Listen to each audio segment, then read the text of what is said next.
Hello guys, welcome to our channel Ignited Miracles. Today we are going to discuss a part of competency PY 8.2, that is posterior pituitary. Hormones secreted by the posterior pituitary are antidiuretic hormone and the oxytocin. Let's look into the antidiuretic hormone. Antidiuretic hormone, it is also known as arginine vasopressin or a vasopressin. Its structure is it's a polypeptide hormone which is having a 9 amino acids. Source of this antidiuretic hormone is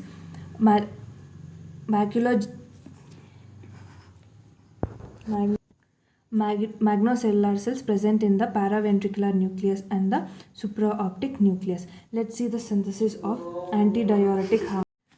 ADH is synthesized by the magnocellular cells present in the paraventricular nucleus and the supraoptic nucleus, which is present in the hypothalamus. ADH is secreted and synthesized in the hypothalamus and it is released in the pituitary gland. In the pituitary gland, it is not synthesized, it is synthesized in the hypothalamus. The gene responsible for the secretion of a ADH codes for a protein called the neurophysin. This neurophysin is a carrier protein. Secretory granules are present and those secretory granules are known as the Herring bodies, and these Herring bodies are carried by the neurohypophysis to the axon terminus, and at the axon terminus they are released from the posterior pituitary to the systemic circulation.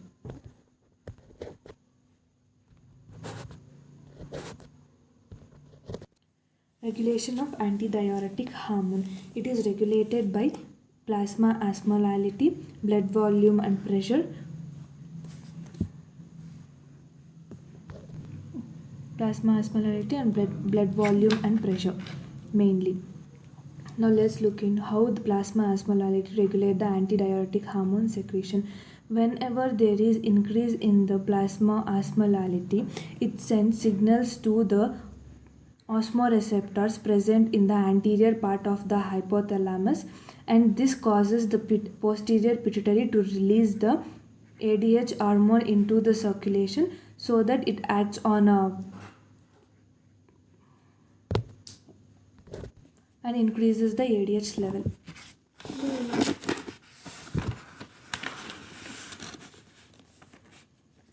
Percentage fall in the mean arterial pressure is also one of the regulation. Decreased ECF volume, renin-angiotensin mechanism are also one of the some of the regulators of antidiuretic hormone. Whenever there is this is a graph related to the plasma osmolality regulation. Whenever there is an increase in a plasma osmolality, there will be a increase in the plasma antidiuretic hormone. Whenever there is decrease in percentage decrease in the mean arterial pressure, there will be linear graph of the ADH. This is another graph which is related to the plasma osmolality. This is during the normal blood volume, whereas during the hypovolemic condition, it is having a very enormous amount of ADH secretion, and it also reaches hyperosmolality. Let's look into the factors affecting ADH secretion. The factors which decreases the ADH secretion are decreased plasma osmolality, increased ECF volume, increased blood pressure, decreased temperature, ethanol, thyroxine, and etc. The factors which increases the ADH secretion are increased plasma osmolality, decreased ECF volume, decreased BP, increased temperature during pain, nausea, emotion and hypoglycemia condition. There will be increase in ADH secretion. The common points among two are plasma osmolality, ECF, BP and temperature. Even here, plasma osmolality, ECF, BP and temperature. Let's look into the restoration of fluid volume by the antidiuretic hormone in volume depletion state. Whenever there is a condition of diarrhea or a vomiting, it causes the loss of water. Due to this loss of water, it causes decreased blood pressure, decreased extracellular fluid volume, increased plasma osmolality. These three stimulate the hypothalamus to secrete the antidiuretic hormone. Whenever this antidiuretic hormone secreted and released to the circulation, the antidiuretic hormone concentration increases in the plasma. Due to this, water reabsorption from the kidney also increases, and finally it leads to the restoration of the extracellular fluid volume. Let's look into the applied aspects of a antidiuretic hormone. First one is the diabetes insipidus. Diabetes insipidus is caused whenever there will be a deficiency of ADH. The deficiency of ADH, it causes the production of large volume of a dilute urine, because there will be more amount of water present in the urine because of absence of ADH, which causes the reabsorption of the water. Main clinical features of a diabetes insipidus are polyuria and polydipsia.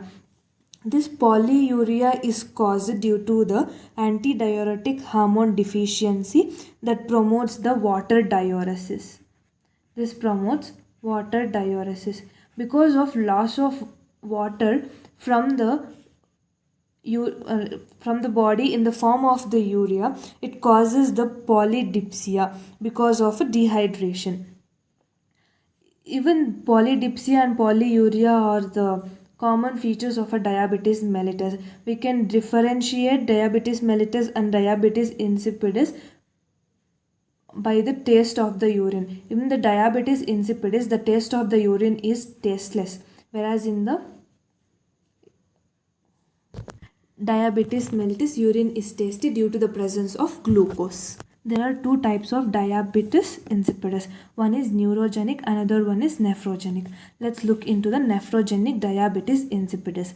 The cause for the nephrogenic diabetic insipidus is the receptors of the ADH are deficient, or the receptors of ADH are having some abnormalities in the kidney.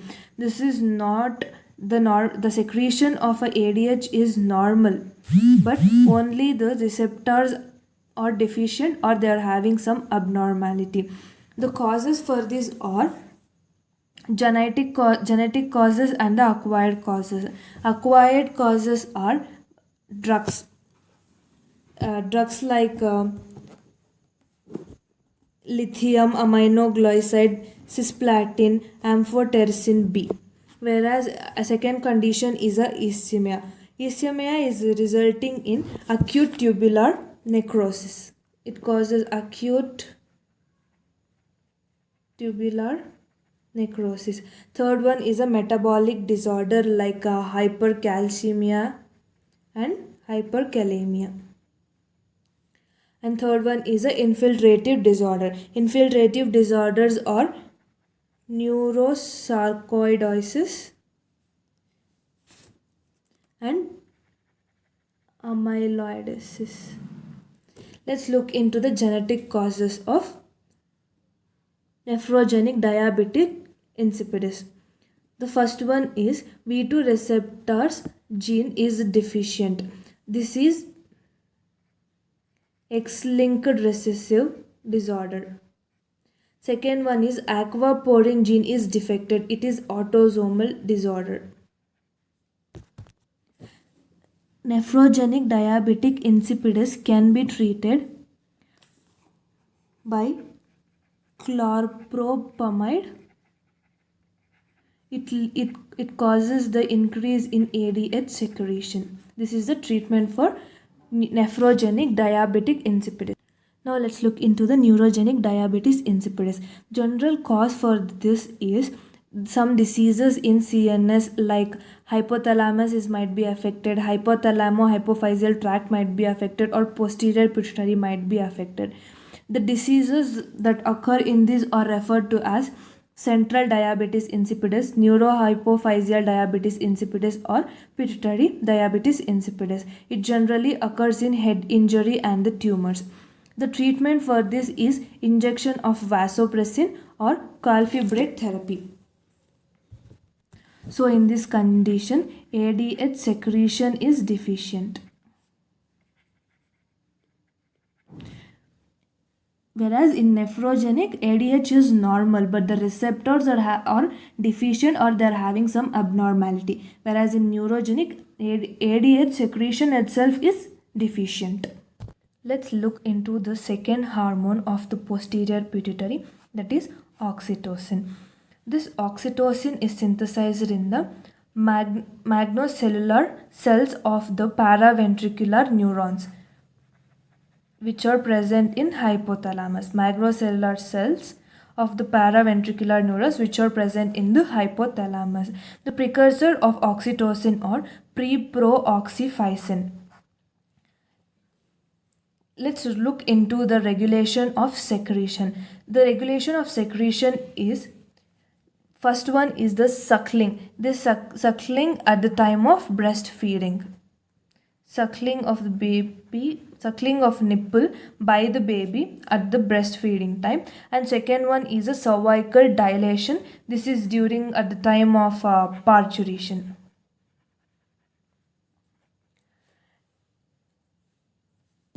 So the functions of oxytocin are milk ejection and parturition. Let's look into the milk ejection reflex. Milk ejection reflex means nothing but discharge or expansion of milk from the breast of the mother into the mouth of the baby when baby suckles the nipple. When baby suckles the nipple, tactile receptors around the nipple are activated and it sends the afferent neuronal impulses to the spinal cord, and from the spinal cord they are transmitted to the midbrain through spinothalamic tract. In the midbrain, the information reaches the paraventricular nucleus of the hypothalamus via collaterals arising from the ascending sensory pathway. The neurons terminating at the hypothalamus are cholinergic. The fibers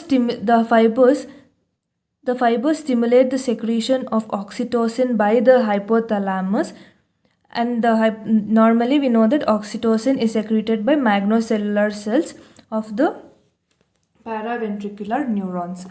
Whenever there is secretion of oxytocin from the hypothalamus, this hypothalamus reaches the posterior pituitary. From the posterior pituitary, it is released into the blood vessels, and from the blood vessels it reaches the mammary gland, and it acts on myoepithelial cells of the mammary gland which are present around the alveoli. So there will be a contraction of the muscle over there, and there will be a release of milk into the baby's mouth. So effect of milk ejection reflex are forceful discharge of milk into the mouth of the baby. Now let's look into parturition reflex. Oxytocin mainly released in females during the parturition time. During the parturition, oxytocin is released. During parturition, there will be cervical stretch. The receptors at the cervix send signal to the hypothalamus. This hypothalamus releases oxytocin, and this oxytocin is released into the systemic circulation, and through the systemic circulation it enters the uterus, and there oxytocin receptors are present in the uterus. Oxytocin receptors in the uterus. This causes the contraction of uterus, which leads to the contraction of the uterus, which leads to the stretch of the cervix, and it leads to parturition. So from the starting of the parturition to the end of the parturition, oxytocin plays a very important role.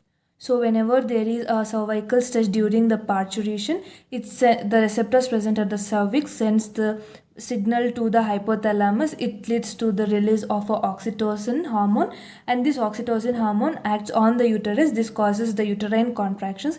Due to the uterine contractions, there will be a cervical stretch, and that causes the parturition.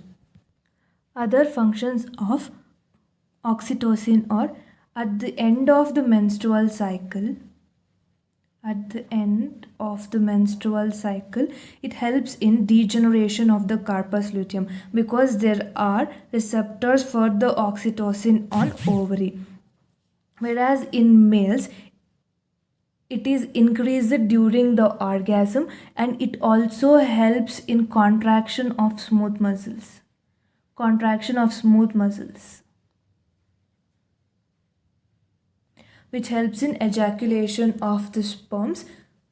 And in the females, it causes the contraction of non-pregnant uterus to facilitate the sperm transport. Through those sperm transport to the fallopian tube for fertilization depends on motility of the sperm.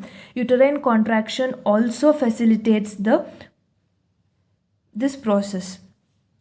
Let's look into the applied physiology. Applied physiology is induction of the labor. If the labor pain doesn't start effectively, oxytocin is induced, and this facilitates the progress of labor so that there will be a easy parturition.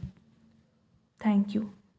Let's look into the mechanism of action of antidiuretic hormone. Antidiuretic hormone generally acts on kidney and on the blood vessels. On the when it acts on the kidney, it conserves water, whereas when it acts on blood vessels, it regulates the blood pressure. So these two organs, kidneys and the blood vessels, are having a receptors for the antidiuretic hormone. Whenever there is decrease in extracellular fluid or decrease in BP, there will be a release of antidiuretic hormone from the posterior pituitary. And this antidiuretic hormone binds to the receptors present on collecting duct and the distal convoluted tubule. The receptors present on collecting duct and distal convoluted tubule are called the V2 receptors. By the binding of antidiuretic hormone to the V2 receptors, there will be activation of adenyl cyclase CAMP system. Whenever there is activation of this system, there will be increased cyclic AMP in the cytosol. Due to the increased cyclic AMP in the cytosol, it causes the activation of the protein kinase. This protein kinase activates the systolic this proteins phosphorylation, and these proteins help in transport of endosomes by the microfilaments. These endosomes are nothing but the aquaporins or the water channels. So these aquaporins or endosomes are incorporated in the cell membrane of the epithelial cells, which are present towards the luminal surface. These the epithelial cells of the DCT and CT collecting duct have endosomes. Because of these endosomes, there will be increased water reabsorption via aquaporins. Why there is increased reabsorption through the aquaporins is these receptors and the aquaporins are helpful for increasing the permeability for the water reabsorption. Let's look into the functions of antidiuretic hormone. It increases the water reabsorption during diarrhea or during vomiting or during hypovolemia, hypotension and the hyperosmolality. There will be a decreased water amount in the extracellular fluid. So to retain this extracellular fluid volume, water reabsorption is very important, and ADH helps in the increases the water reabsorption. It also helps in the vasoconstriction. It, as a neurotransmitter, it helps in facilitating the memory, and it also helps in contraction of a smooth muscles of the spermatic cord, which helps in facilitating the ejaculation of sperms. And it also increases the adenocorticotropic hormone secretion. It decreases the cardiac output, and it also plays very important role in glycogenolysis in the liver, and it also acts as a neurotransmitter, as we discussed before, to facilitate the memory.